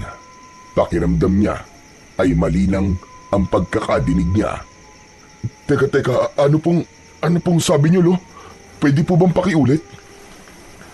Nabingi ka ba sa lakas ng sigaw ng mga aswang kagabi? Kaya hindi mo na narinig ang aking sinabi. Narinig ko po, Lo, pero gusto ko lang po makasiguro kung tama nga po ang pagkakadinig ko. Tama po ba? Ipapamana niyo na po sa akin ng espada? Oo, tama ka ng pagkakarinig. Sapat na mga nakita ko kagabi para makumbinsi mo ko na karapat-dapat ko nang ipamana ang espada sa'yo. Isa pa, mahina ng katawan ko at kahit ang isang makapangyarihang espada ay hindi na ako magagawang palakasin ng gusto. Panahon na para magkaroon ng mas bata at mas malakas na bagong tagapangalaga ang aking espada. At yun ay walang iba, kundi ikaw, Adrian. Hindi po ako makapaniwala. Maraming salamat po, Lolo. Hindi ko po alam ang sasabihin ko pero sobrang saya ko po. Salamat po talaga! Hindi na napigilan ni Adrian ang mapaluha sa labis na kasiyahan. Maingat niyang niyakap si Lolo Martin at sa loob niya ay nagpasalamat din siya sa Panginoong Diyos dahil naniniwala siya na ito ang may kaloob para mangyari ang bagay na matagal niya nang inaasam. Matapos mag-almusal ay pinainom na ni Adrian ng gamot si Lolo Martin. Inalis niya ang benda ng mga sugat nito at sa kanya yon nilinisan. Pinalitan niya rin ng malinis na benda ang mga sugat ni Lolo Martin. Hindi na nag-aksaya ng oras ang dalawa at pinuntahan na nila ang kinaroroonan ng espada na may mutya ng pakpak ng lawin. Naabutan nila roon si Tomas na matyagang nagbabantay sa espada ni Lolo Martin na nakalapag sa lupa. Hay! Salamat sa Diyos at andito na kayo. Magdamag kong binantayan ng espada niyo, Lolo, ha. Sinigurado ko na talagang walang ibang humawak niyan. Maraming salamat sa iyo, Tomas. Talagang maaasahan ka pagdating sa mga ganitong bagay. Sige na, Tomas. Maaari ka nang umuwi sa inyo para makapagpahinga. Okay, Polo. Magpagaling po kayo, ha. Tol, mauna na ako. Nagpasalamat din si Adrian sa kanyang kaibigan bago ito tuluyang umalis. Kinuha ni Lolo Martin ang espada at naglakad na sila pabalik sa kanilang bahay. Pagpasok nila sa bahay ay inilapag ni Lolo Martin ang espada sa lamesang nasa gitna ng sala. Magkatabi silang naupo sa mahabang upuan. Hindi ba't noon pa man ay gusto mo nang malaman ang kasaysayan ng espadang yan, Apo? Opo, Lo. Marami po akong gustong malaman tungkol po sa espada niyo. Ngayong ipapamana ko na yan sa'yo, ay nararapat mo nang malaman ang lahat-lahat tungkol sa espada na may mutya ng pakpak ng lawin. Isang malalim na paghinga ang pinakawalan ni Adrian. Labis ang pagkasabik niya dahil napakatagal na panahon niyang hinintay ang pagkakataong yun. Ang espadang yan na tinawag na espada at pakpak ng lawin. Dahil yan, nagmula sa mahiwagang lawin na inalagaan ng diwatang si Salia. Nang mamatay ang naturang lawin, ay ginawang espada ni Salia ang mga pakpak nito na ipinagkaloob sa isang mutya. Yun ang dahilan, kaya may makikita kang disenyo ng pakpak ng lawin sa pagitan ng hawakan at talim nito. Kaya po pala talagang makapangyarihan ng espada na yan kasi isang diwata po may gawa niyan. Tama ka, Apo. At kaya yan napunta sa ating angkan ay dahil noon pa man ay nakikipaglaban na sa mga aswang ang ating mga ninuno. Nais ni Salia na gamitin ang espada niya sa kabutihan at pakikipaglaban sa kasamaan. Kaya ibinigay niya yan sa pinakamalakas na manunugis ng ating angkan. At doon na sinabi ni Salia na yan ay kailangang pagpasapasan sa bawat henerasyon sa ating pamilya. Kung sino man ang pagmamanahan ng espada na yan ay magkakaroon ng kakaibang lakas laban sa mga aswang dahil sa mutya. Ngunit gaya ng akin sinabi noon, kapag napunta ito sa hindi karapat-dapat, hindi may bibigay ng espada ang buong kapangyarihan nito sa may hawak dito. Kaya po pala hindi naprotekta ng espada si tatay. Ngayon ay talagang nauunawaan ko lang hindi talaga siya ang karapat-dapat. Yan din ang napagtanto ko sa aking pagninilay-nilay. Maaari ring tama ang sinabi mo na minsan ay walang karapat-dapat sa isang henerasyon, kaya lumalaktaw ito. At sana ay tama ako sa desisyon kong ipamana na ito ngayon sa iyo, Apo. Sana nga po, Lolo. Papatunayan ko po sa inyo na ako talaga ang nararapat na susunod na magmamay-ari ng espada nyo. Ngunit may isa pa akong sasabihin sa iyo tungkol sa espadang yan, Adrian. Sinabi noon ni Salia na isang tao sa ating angkan ang may kakayahang ilabas ang pinakarurok na kapangyarihan ng espada. Isang tao na itinakda. Ibig sabihin, Lo, may ilalakas pa po ang espada? Meron pa. Isang kapangyarihan na kahit sinong aswang ay hindi kakayanin. Ano pong klaseng kapangyarihan yun, Lolo Martin? Hindi ko rin alam, Apo.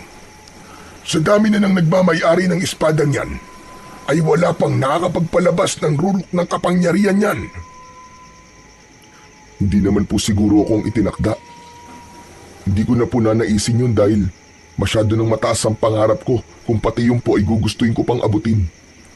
Sapat na po sa akin na ipinamana niyo po sa akin ang inyong espada.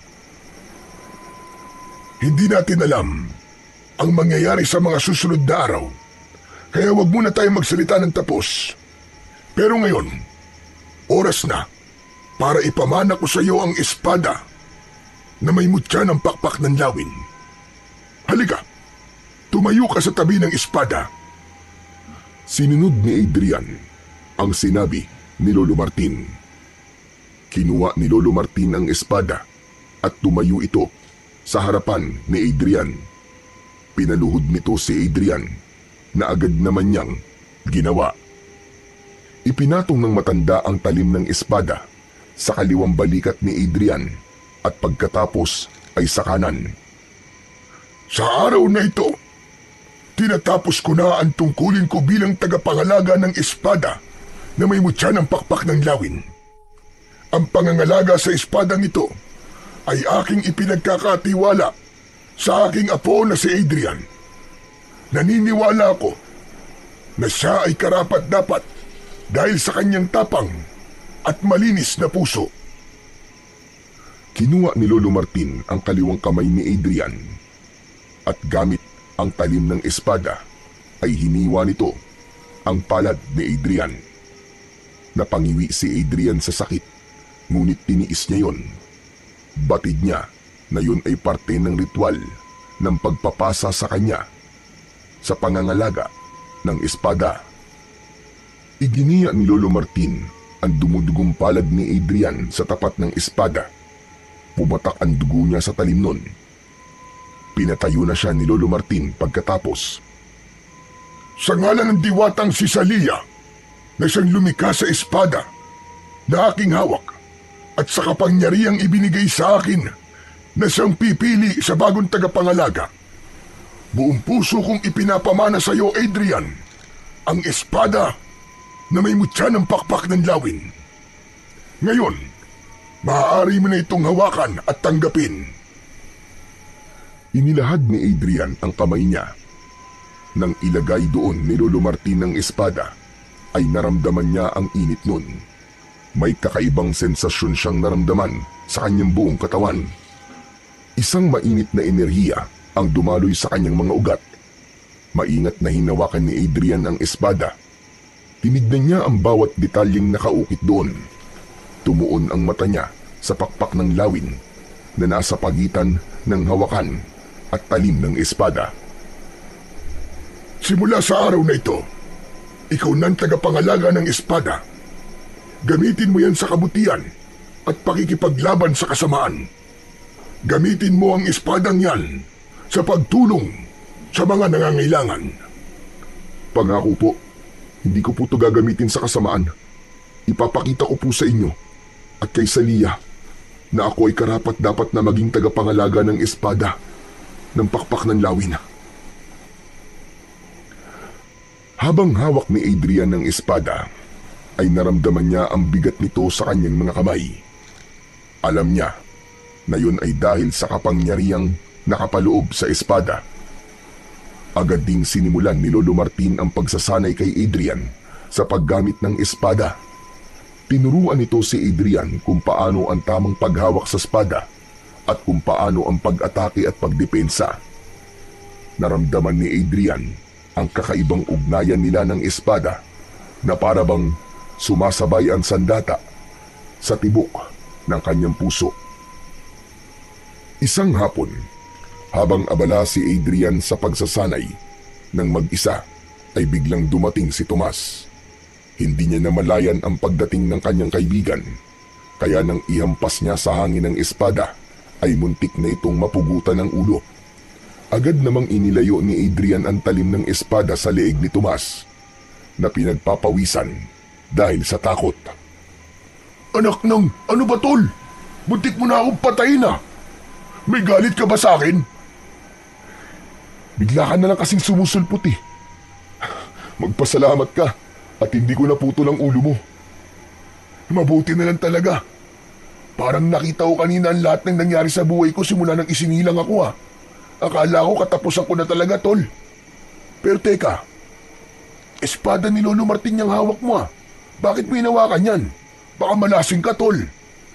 Mamalasin lang ako kung hindi akong tagapangalaga nitong espada. Tapos hinawakan ko to. Teka. Ano sinabi mo? Ibig bang sabihin, tol? Ipinamana na ni Lolo yan sa'yo? Oo, nung nakaraang araw pa. Huli ka na sa balita. Hindi nga. Totoo ba yan? O baka gino-joke time mo lang ako? Sa tingin mo ba'y magkakaroon ako ng lakas ng loob na hawakan to kung hindi pa itong pinamana sa akin ni Lolo? Sige nga. Saka bahala ka kung ayaw mo maniwala. Naniniwala naman ako eh. Kaya lang, hindi ko inaasahan na ipinamana na sa'yo ni Lolo yan. Niwala ka kasing sinabi kahit ilang beses na tayo nagkita. Kilala kasi kita, Tomas. Panigurado na kapag nalaman mo ay ipagkakalat mo agad yun sa buong baryo. Nako. Malamang. Siyempre, proud na proud ako sa iyo eh. Pero kung may pagsasabihan man ako na una, yun ay walang iba kundi si Aling Mosang para matigil na siya sa pagsasalita ng kung ano-ano laban sa'yo. Alam mo naman ang katsismosahan ng isang yun. Hayaan mo na lang siya, Tomas. Saka, makikiusap sana ako sa'yo na wag mo munang sabihin kahit na sino na ipinamana na ni Lolo sa akin tong espada ng lawin. Ha? So bakit naman? Ayaw mo bang malaman ng lahat ang tungkol sa pagpapamana sa'yo ni Lolo niyan? Para naman masupalpal lahat ng may hindi magagandang sinasabi sa'yo. Wag muna, Chong. Ayoko munang ipaalam kasi wala pa ako napapatunayan simula nang ako nang nagmamay-ari nitong espade. Gusto ko, sila mismo makakakita na ako na ang bagong may-ari nito. Sa bagay, mas maganda nga yung nasa isip mo. Kung malalaman kasi agad ng mga tao na ipinamana yan sa ni Lolo, paniguradong marami na kaagad silang masasabi. Kaya mas mabuti na makita na lang nila kung paano mo yan gamitin sa pakikipaglaban mo sa mga aswang. Pero tol, alam mo, medyo kinakabahan pa rin ako eh. Pambihira. At talagang ngayon ka pa kinakabahan ha? Kung kailan nasa iyo na ang espadang makapangyarihan na yan? Kasi may pakiramdam ako na sa susunod na pag-atake ng mga aswang ay makakaharap ko na ang pinuno nila na si Gubaton. Kung sakali, yun ang unang beses na magkakaharap kami. Hindi ko pa alam kung anong klase siyang aswang at kung gaano talaga siya kalakas. Nako, huwag ka nang kabahan. Sigurado ko na kahit gaano pa kalakas ang gubato na yon, ay kayang-kaya mo siyang durugin. Wala siyang binatbat sa'yo. Lalo na ngayon, nasa iyo na ang espada ng pakpak ng lawin. Basta, kapag umatake ang gubato na yun dito, hindi pwedeng hindi ako manonood ha. Gusto kong makita kung gaano ka kaastig makipaglaban. Ano, best friend? Kaya kaibigan kita eh. Napakalaki ng tiwala mo sa akin. Salamat best friend ha. Kasi ikaw talaga ang palagi nagbibigay sa akin ng lakas ng loob. Lalo na sa mga panahon na pinanghihinaan ako at maliit ang tingin ko sa sarili ko. Sus! Nagdrama na naman ng best friend ko. Tumigil ka na nga, baka magkaiyakan pa tayo dito eh. Sige na, tuloy mo na ang pagsasanay mo. Papanoorin lang kita dito. Galingan mo ha. Napangiti si Adrian sa sinabing yun ng kaibigan niyang si Tomas.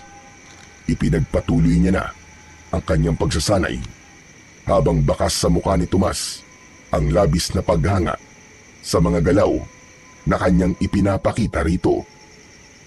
Gabi na nang huminto si Adrian sa kanyang pagsasanay. Pawis na pawis siya. Umuwi na si Tomas ng sandaling yun. Nagluto na siya ng pagkain nila ng kanyang lolo Martin para sa kanilang hapunan. Nang matapos na siyang magluto, ay tinawag na niya ang kanyang lolo para kumain. Sariwa pa rin ang mga sugat nito sa katawan, kaya maingat niya itong inalalayan. Aba, tignan mo nga naman. Masarap pala ang ulam natin ngayon ha. Sinigang na baboy, tapos may sawsawang pampatis na nilagyan ng sili at kalamansi. Tama po kayo. Alam ko po kasi na paborito niyo yan, Lu eh. Saka maganda rin po na makahigop po kayo ng mainit na sabaw, lalo na't medyo nilalagnat kayo ngayon dahil po sa mga sugat niyo. Maraming salamat Apo. O ano? Kumusta pala ang pagsasanay mo? Maayos naman po, Lolo Martin. Sanay na po akong gamitin ng espada. Gamay ko na po. Nung una po kasi, parang napakabigat niya. Nangangalay po ako. Huwag kang mag-alala. Ganyan din ako nung unang beses kong ginamit ang espada na yon. Napakabigat niya. Pero hindi nagtagal ay nasanay din ako. Sa gitna ng pag-uusap nina Adrian at Lolo Martin ay narinig nila ang sigawan ng mga tao sa labas. Wari hinahabol ang mga ito. Agad na nilukob ng labis na pagkabahala at takot si Adrian at ang unang pumasok sa utak niya ay muli na namang sumasalakay ang mga aswang sa kanilang baryo upang mambiktima o pumatay ng mga tao. Nanlalaki ang mga matang tumingin si Adrian sa kanyang Lolo Martin na noon ay nakatingin lamang sa kanya. Lolo! Ang mga aswang, sumasalakay na naman po sila. Alam mo na kung anong dapat mong gawin. Lumabas ka na at gamitin mo ang espada ng pakpak ng lawin sa iyong pakikipaglaban. Opo, Lo. Gagawin ko na po kagad. Pero Lo, huwag po kayo lumabas dito ha. Ako na pong bahala sa mga aswang ngayon. Hayaan niyo na lang po ako na ako ang lumaban sa kanila. Hindi niyo pa po kayang makipaglaban sa ngayon, lalo na't mahina pa po kayo at sariwa pa po ang mga sugat niyo. Huwag po kayong lalabas dito, Lo, kahit ano po mangyari. Sige, Apo. Malaki ang tiwala ko sa iyo. Ipakita mo sa lahat ng mga aswang at mga tao rito na hindi ako nagkamali sa iyo, na ipinamana ko sa iyo ang aking espada. Puno ng kumpiyansang tumango si Adrian sa kanyang Lolo Martin. Kinuha na niya ang espada ng lawin at saka siya lumabas ng kanilang bahay. Sumalubong sa kanya ang kaguluhang nangyayari sa kanilang baryo, gawa ng mga aswang. Nakita niya ang napakaraming aswang na ang mga mata ay kumikislap sa dilim na akala mo ay bolang apoy. Halatang gutom at uhaw na uhaw ang mga yun sa laman at dugo ng tao. Hoy! Mga diablong buwang kayo! Ang papangit yung mga aswang kayo! Ako ang harapin nyo! At huwag ang mga walang kalaban-laban sa inyo! Sa akin nyo ipakita ang bangis nyo! Sige! Lusob! Sa lakas ng boses na yun ni Adrian, nakuha niya ang atensyon ng mga aswang. Maging ang mga tao ay nagulat nang makitang hawak niya ang espada ng lawin. Isang aswang ang unang umatake sa kanya. Tumalon ito ng mataas, ngunit sinalubong naman niya ito ng espada at nagawa niyang gilitan ang leeg ng naturang aswang. Bumagsak ang aswang sa lupa na agad na binawian ng buhay. Kasunod noon ay 3 pang aswang ang umatake mula sa harapan niya. Hindi umatras si Adrian. Mabilis ang kanyang galaw at matagumpay niyang naiwasan ang mga pag-atake ng mga yun. Gamit ang espada ng lawin ay pinutol niya ang braso ng isang aswang at may isa pang aswang na sinaksak niya sa dibdib at pinagdiinan niya pa ng gusto. Ang isa ay sumugod sa kanya mula sa gilid pero naramdaman niya yun at nagawa niyang sumalag gamit ang espada at sa kanya ito sinaksak sa likod na agad nitong ikinasawi. Habang papalapit ang mas marami pang aswang ay lalo lamang bumibilis ang bawat galaw at pag-atake ni Adrian. Isa-isang tinamaan ang mga aswang ng kanyang espada at sa bawat pag-atake niya ay may aswang na bumabagsak ng walang buhay. Sa bawat pagbagsak ng mga aswang ay lalong naging matatag ang loob ni Adrian. Pakiramdam niya ng mga oras na yon ay kasama niya sa pakikipaglaban ang tatay niya at ginagabayan siya. Ang lupa sa paligid niya ay napuno ng mga bangkay ng aswang. Nagkalat ang mga putol-putol na katawan ng mga ito at nagsambulat ang mga loob ng aswang sa paligid. At kahit humihingal siya at nanginginig ang kalamnan, ay hindi niya hinayaang panghinaan siya ng loob. Matalas ang pag-iisip at nag-uumapaw ang determinasyon na matalo ang mga kampon ng kadiliman. Ngunit sa gitna ng pakikipaglaban ng binatang si Adrian ay biglang dumagundong ang isang napakalakas na pag-alulong. May hinala na siya na kung sino yun at hindi nga siya nagkamali. At dahil sa paglingon niya sa pinanggagalingan nun, doon niya nakita ang isang malaking aswang. Nakangisi yun habang naglalakad papalapit sa kinaroroonan niya. Huminto ang dambuhalang aswang ng ilang dipa ang layo sa kanya. Kung ganun, hindi na pala si Martin ang may hawak ng espada. Sino ka? Ipakilala mo ang iyong sarili sa akin. O si Adrian. Ako ang anak ni Ado na pinatay mo. Si Ado, ang manunugis na akin nang pinaslang. Hindi mo alam kung gaano ko nasiyahan nang makita ko ang kanyang kamatayan sa aking harap. At sigurado ko na ganun din ang aking mararamdaman sa pagpatay ko sa'yo, Kutong Lupa. Walang hiya ka. Kutong Lupa pala. Tandaan mo, walang malaking nakakapuwing. At hindi ko hahayaan na gawin mo sa akin ang ginawa mo sa aking ama. Sisiguraduhin ko na ngayong gabi, magaganap na ang iyong katapusan at magsasama na kayo sa talas sa impyerno. Matapag ka. Yan din ang sinabi sa akin ng iyong ama bago siya mamatay. Ngunit tignan mo kung nasan siya ngayon. Nasa kabilang buhay na siya. At ganun din ang mangyayari sa'yo. Ngunit pahihirapan mo na kita bago kita patayin. Huwag masyadong mataas ang tingin mo sa sarili mo. Huwag kang magsalita ng tapos.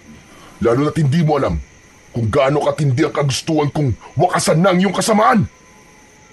Matapos yun, ay mabilis na sumugod si Gubaton kay Adrian.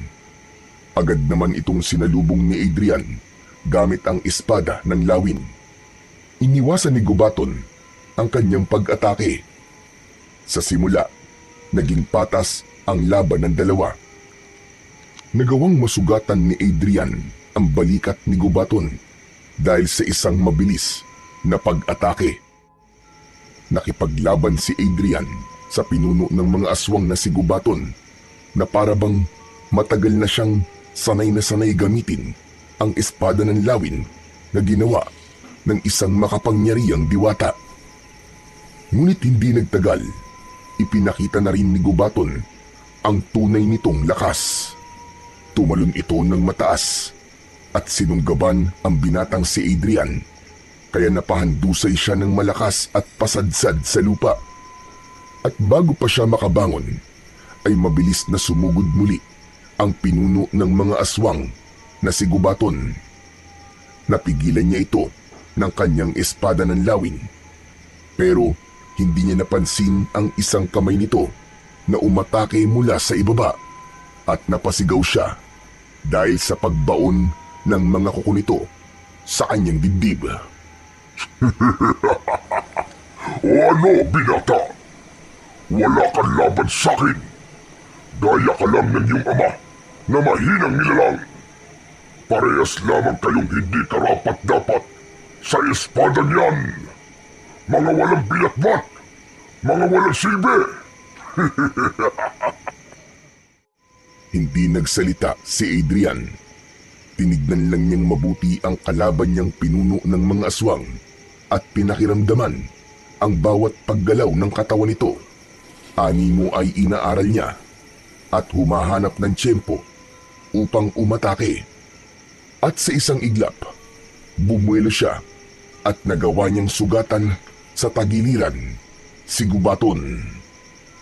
Ngunit nagalit lalo si Gubaton. Hinablot nito si Adrian at ibinalibag sa malayo. Nabitiwan ni Adrian ang espada ng lawin. Nang subukan niyang abutin ng espada, ay mabilis naman na tinapakan ni Gubaton ang kanyang kamay na animo ay nagpapatay ng upos ng sigarilyo.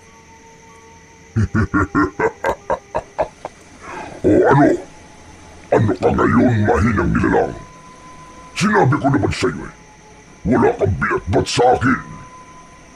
Huwag mo nang pilitin ang sarili mo, kutong lupa.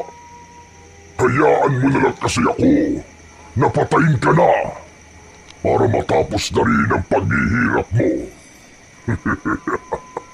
Ayaw mo ba nun? Makakasama mo na sa kabilang buhay ang iyong ama. Tumigil ka! Hayop ka! Masahol ka pa sa puwet ng manok o dumakdak. Napakaingay mo! Bakit sa tingin mo ba? Papayag ako na matalo mo ako at mapatay, ha, Gubaton? Para sabihin ko sa'yo, ikaw ang mamamatay ngayong gabi at hindi ako. Hindi ako makakapayag na mabuhay ka pa na isang masamang nilalang. Nabuhay pa ay sinusunog na ang kaluluwa sa impyerno. Alam ko na mag-aasik ka lang ng lagim at kamatayan dito sa aming baryo kung mananatili kang buhay.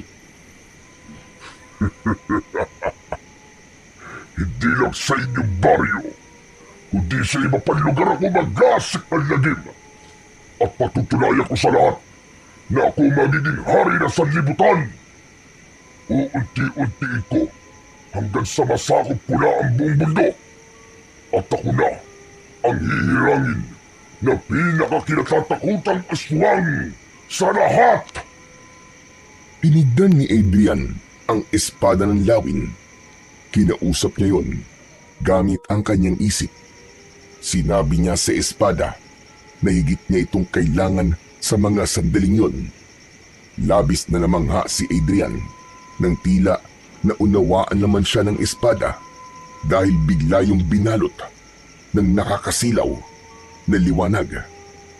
Para bang may sariling isip ang espada at mabilis yung umangat mula sa lupa at lumipad patungo kay Adrian. Sinalo niya ang espada gamit ang isa niyang kamay. Ano to? Hindi! Paano nasa iyo muli ang espada niyan?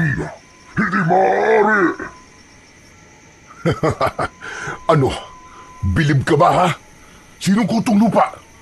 Tsaka hindi ba't sinabi ko sa'yo na ngayong gabi na magaganap ang iyong kamatayan? Magsasama na kayo ng lolo mo si Taning. At sa isang iglap, mas nagliwanag ang espada na may mutya ng pakpak ng lawin. Kaya napaatras ang pinuno ng mga aswang na si Gubaton.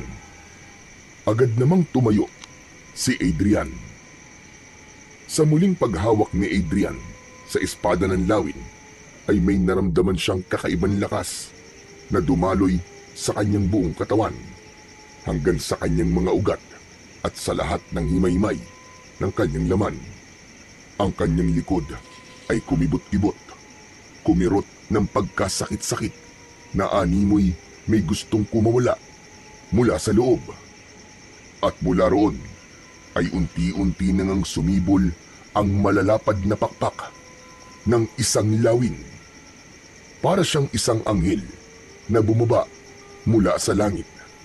Nang kumampay ang mga pakpak niya, ay lumikha yun ng malakas na hangin. Sumambulat ang alikabok sa paligid. Ano to? Anong nangyayari? Bakit bigla ka nagkaroon ng pakpak? Imposible ito! Humanda ka na sa iyong kamatayan, hayop ka, Gubaton! Dahil ito na ang rurok ng kapangyarihan ng espada at pakpak ng lawin. Para sa mga taong pinahirapan mo, tinanggalan mo ng mga mahal sa buhay. Sa lahat ng mga naging biktima mo at ng mga alagad mong kapwa mo demonyo. At siyempre, para sa aking ama, na pinaslang mong hayop ka na walang ginusto, hindi ang mamuhay ang mga tao sa aming baryo ng payapa at tahimik. Hayop ka para sa lahat ng pinaslang mo. Ito na ang katapusan mo! Nagulat si Gubaton sa itsura ni Adrian. Natatakot na lumayo ito sa binata. Maging ang mga alagad nitong aswang ay tumakbo na rin para tumakas. Ngunit hindi pinayagan ni Adrian na mangyari yun. Lumipad siya at pakiramdam niya ay ginagabayan siya ng kanyang espada. Mabilis siyang sumugod papunta kay Gubaton at dinakma niya ito sa leeg gamit ang isang kamay. Isinama niya ito sa kanyang paglipad sa himpapawid. Nang napakataas na sila, ay saka huminto si Adrian. Sa kabila ng pagbubala ni Gubaton, ay hindi nito nagawang makawala sa mahigpit na pagkakahawak ni Adrian. Ano, Gubaton? Sino ang kutang lupang sinasabi mo? Sabihin mo! Tapusin na natin to, Gubaton. Tapusin na natin ang kawalangyaan mo at kademonyohan mo. Wag! Maawa ka sa akin! Hindi ko na uulitin ang lahat ng mga ginawa ko. Magpapakalayo-layo kami at hindi na kami mamiminsala ng mga tao. Pakawalan mo lang ako. Magbabagong buhay na kami. Ibang klase ka ring hayop kay, no? Naririnig mo ba ang mga sinasabi mo? Maawa! Ako maaawa sa'yo! Hayop ka! Bakit? Naawa ka ba sa tatay ko at sa lahat ng mga pinaslang mo? Hayop ka! Ang mga kagaya mo ay hindi dapat kinakaawaan. Katapusan mo na, Gubaton. Katapusan mo na! Kahit na anong pagmamakaawang gawin mo, ay hindi nauubra sa akin. Ngayon, kung may alam kang dasal, magdasal ka na sa kapwa mo demonyo. Dahil ito na ang magiging katapusan mo! Walang babalang binitiwan ni Adrian si Gubaton. Malakas itong bumagsak sa lupa. Halos hindi na ito makagalaw habang may dugong lumalabas sa bibig at ilong nito. Matapos yun ay bumulusok pababa si Adrian papunta sa pinuno ng mga aswang at buong lakas niyang itinarak ang espada ng lawin sa dibdib ni Gubaton at pinagdiinan niya pa yon ng gusto hanggang tumagos sa likod nito. Hayop ka! Hayop ka, Gubaton! Para yan sa pagpatay mo sa tatay ko at para sa mga inosenteng buhay na kinuha niyo. Pagkahugot ni Adrian ng espada ay tuluyan ng binawian ng buhay si Gubaton. Kasunod nun ay unti-unti nang naglaho ang pakpak ng lawin sa kanyang likod. Luminga si Adrian sa paligid niya at kahit isang buhay na aswang ay wala siyang nakita. Para sa mga alagad ni Gubaton at sa iba pang aswang na magtatangka maggasik ng kasamaan, kung naririnig niyo ako, gusto kong tandaan niyo ang aking sasabihin. Simula sa gabing ito, ay ako na ang makakalaban niyo. Sisiguraduhin ko na lahat kayo ay mamamatay, gaya ng aswang na nasa aking harapan ngayon. Hindi ako natatakot sa inyo. Kayo ang dapat na matakot sa akin. Hindi makapaniwala ang mga tao habang nakatingin kay Adrian. Alam ni Adrian na sa sandaling yun ay naipakita niya na sa mga taong maliit ang tingin sa kanya na siya ang karapat-dapat na tagapagmana ng espadang hawak niya. Hindi nagtagal ay masayang lumapit si Lolo Martin kay Adrian. Lolo, patay na po si Gubaton. Matatahimik na po tayong lahat. Hindi ako makapaniwala. Ikaw ang itinakdang makakapagpalabas ng rurok ng kapangyarihan ng espada at pakpak ng lawin. Ang pakpak na lumabas sa iyong likod, sigurado ko na yun ang senyales na ikaw, Apo, ang itinakda. Masayang nagyakap ang maglolo. Maging si Adrian ay hindi makapaniwala sa mga nangyari kanina. Ganun pa man, masaya siya dahil nagkaroon na ng hustisya ang mga naging biktima ni Gubaton, lalo na ang pagkamatay ng kanyang ama. Natutunan ni Adrian na ang kabiguan ng nakaraan ay hindi hadlang para sa tagumpay ng kasalukuyan. Siya na ang bagong tagapagtanggol ng kanilang baryo at doon niya nalaman na meron siyang halaga. Alam niya na sa gabing yun ay tuluyan ng magbabago ang buhay niya, pero handa siya sa malaking pagbabagong yun basta nasa tabi niya ang mga taong totoong nagmamahal at nagtitiwala sa kanya.